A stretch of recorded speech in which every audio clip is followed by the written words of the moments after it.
Shkaku i parë dhe më i madh që na ndihmon të jemi të qëndrueshëm në fenë e Allahut subhanahu wa taala është leximi i Kuranit, meditimi rreth domethënieve të tij dhe veprimi sipas mësimeve të tij.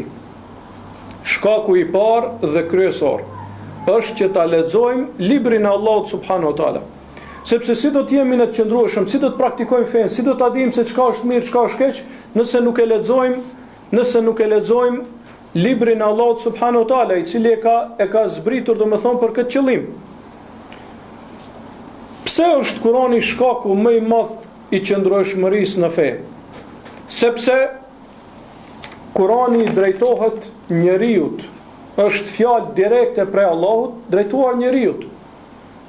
Edhe atë i drejtohet me metodën e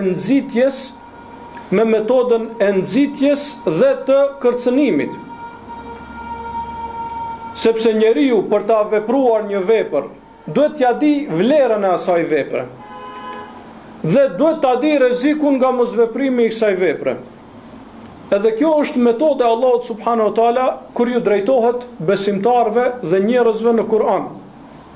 I nxit me shpërblimin e tij, me rahmetin e tij, me ridvanin apo kënaqësinë e tij, i nxit me të mirat e xhenetit e kështu me radhë, që t'ja bëj të dashur shpirtit respektimin e urdhrave të Allahut subhanahu wa taala. E pas kësaj në të njëjtën kohë edhe i kërcënon. Edhe atë nxitja dhe kërcënimi në Kur'an janë shumë afër njëra tjetrës. Që shpirti të jetë në balans, domethënë mes kësaj dhe kësaj. Dhe non stop ti nënshtrohet pra Allahut subhanahu wa taala.